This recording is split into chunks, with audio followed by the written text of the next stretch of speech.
राधे राधे। राधा रानी की कृपा आप सब पर सदा बनी रहे।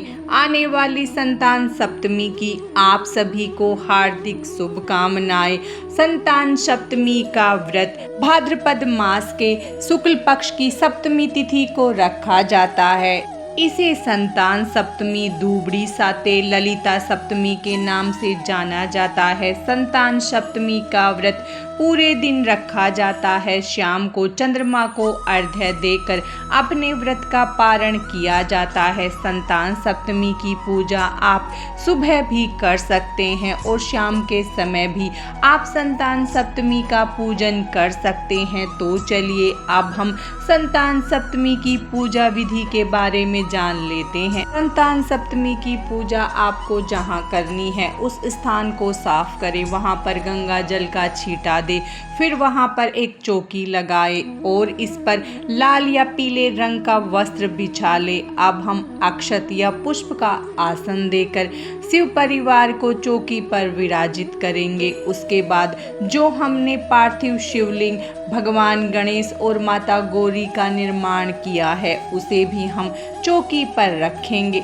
अब हम अक्षत का आसन देकर उस पर एक घी का दीपक जलाएंगे। अब भगवान के सीधे हाथ की तरफ थोड़े से अक्षत रखेंगे और उस पर एक जल से भरा लोटा रखेंगे। अब हम चौकी का शुद्धिकरण कर लेंगे। फिर हम हाथ में थोड़े से अक्षत, पुष्प और जल लेकर अपना संतान सप्तमी व्रत का या हम पूजा कर रहे हैं तो उसका संकल्प करेंगे और भगवान का आवाहन करेंगे। हम पुष्प और अक्षत को भगवान के चरणों में समर्पित कर देंगे। फिर हम स्नान की भावना करवाते हुए चौकी पर विराजित सभी देवी देवताओं का स्नान करवाएंगे। अब हम संतान सप्तमी के लिए 7 तारों वाला और 7 गांठों वाला डोरा लेंगे। उसे भी हम चौकी पर रखेंगे और उसका हम पूजन करेंगे। अगर आपके पास संतान सप्तमी का छल्ला या संतान सप्तमी की चूड़ी है तो आपको ये डोरा तैयार करने की आवश्यकता नहीं है। अगर आपके पास चूड़ी नहीं है और छल्ला नहीं है तब आप ये डोरा तैयार करके इसका भी पूजन जरूर करें। संतान सप्तमी का डोरा बनाने के लिए आप कलावा लें और कलावे में कितने तार हैं उसे गिन लें। हमारे कलावे में 5 तार है तो हम इसे अब 2 बार लेंगे और इसमें से हम 3 तार को अलग कर देंगे। इस तरह हम अपना डोरा तैयार करेंगे और उसमें अब हम गिनकर 7 गांठें लगा लेंगे। इस तरह हमारा 7 गांठों वाला डोरा तैयार हो जाएगा। अब हम पहले भगवान का शुद्ध जल से अभिषेक करेंगे। जल से अभिषेक करवाने के बाद हम गाय के कच्चे दूध या पंचामृत से भगवान गणेश, भगवान शंकर और माता गौरी का अभिषेक करेंगे। उसके बाद हम फिर से शुद्ध जल से भगवान का अभिषेक कर लेंगे। अब हम पहले भगवान गणेश को रोली से तिलक करेंगे, माता गौरी को तिलक करेंगे। फोटो में विराजित भगवान गणेश, कार्तिकेय जी और माता गौरी को तिलक करेंगे। कलश को भी हम तिलक करेंगे और जो 7 गांठों वाला डोरा है उसे भी हम तिलक करेंगे और दीपक को भी हम तिलक कर लेंगे। फिर हम अष्टगंध चंदन से भगवान शंकर को तिलक करेंगे, त्रिपुंड बनाएंगे। फोटो में विराजित भगवान शंकर को भी हम अष्टगंध चंदन से तिलक करेंगे। अब हम भगवान गणेश को जनेऊ समर्पित करेंगे, दुर्वा समर्पित करेंगे, अक्षत समर्पित करेंगे, वस्त्र स्वरूपी कलावा समर्पित करेंगे और भगवान गणेश को हम पुष्प समर्पित करेंगे। अब माता गौरी को हम चुनरी समर्पित करेंगे, वस्त्र स्वरूपी कलावा समर्पित करेंगे, अक्षत समर्पित करेंगे, माता को हम पुष्प समर्पित करेंगे। फिर हम जो हमने पार्थिव शिवलिंग बनाया है उसे जनेऊ समर्पित करेंगे, वस्त्र स्वरूपी कलावा समर्पित करेंगे और हम बेलपत्र लेकर उस पर चंदन से तिलक करके बेलपत्र समर्पित करेंगे। भांग धतूरे के पत्ते, धतूरे का फल, धतूरे का फूल समर्पित करेंगे। फिर हम भगवान शंकर को पुष्प समर्पित करेंगे। फोटो में विराजित माता गौरी को चुनरी समर्पित करेंगे और सभी को वस्त्र स्वरूपी कलावा समर्पित करेंगे और सभी को पुष्प समर्पित करेंगे। दीपक को भी हम पुष्प समर्पित कर देंगे और फिर हमने जो 7 गांठों वाला डोरा रखा है उसका भी हम पूजन कर लेंगे। फिर हम दक्षिणा समर्पित करेंगे। अब हम ऋतुफल समर्पित करेंगे। उसके बाद हम 14 मीठी पूरी बनाकर तैयार करेंगे और उसे माता को भोग लगाएंगे। इसमें 7 पूरी माता की होती है और 7 पूरी आपको व्रत खोलते समय खानी होती है। ये 7 पूरी आपको ही खानी होती है।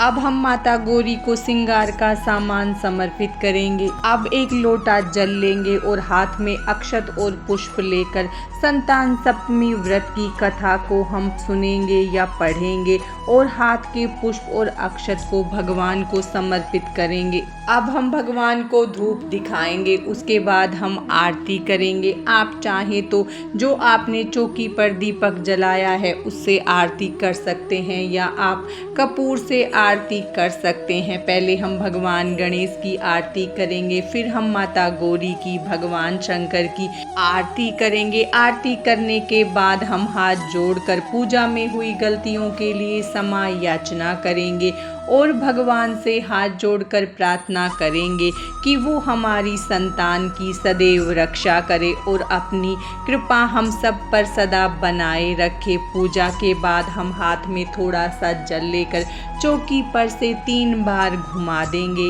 इस तरह हम बहुत ही सरल तरीके से संतान सप्तमी की पूजा को पूर्ण करेंगे। अब हम चौकी के विसर्जन के बारे में जान लेते हैं। संतान सप्तमी की पूजा अगर आप सुबह कर रहे हैं तो आपको शाम के 5 बजे से पहले चौकी का विसर्जन कर देना है। अगर आप शाम के समय संतान सप्तमी की पूजा कर रहे हैं तो चौकी का विसर्जन आपको अगले दिन करना होता है। अब भोग के लिए जो हमने ये 14 पूरी अर्पित की है उसमें से 7 पूरी हम पार्वती माता की निकालते हैं जिन्हें हम गाय को देंगे और जो 7 पूरी बचती है उन्हें हम शाम के समय संतान सप्तमी का व्रत खोलते समय खाएंगे।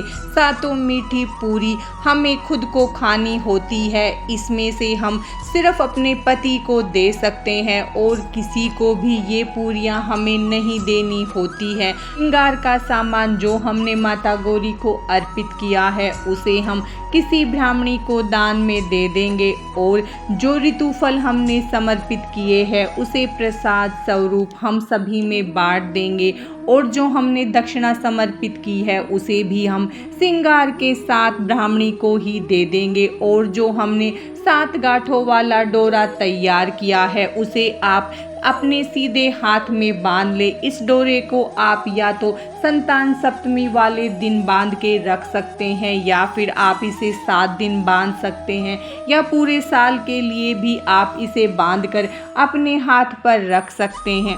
और जो हमने पुष्प और पत्ते अर्पित किए हैं उनको हम किसी एक प्लेट में निकाल कर रखेंगे। उनका हम भूमि विसर्जन या जल विसर्जन कर देंगे।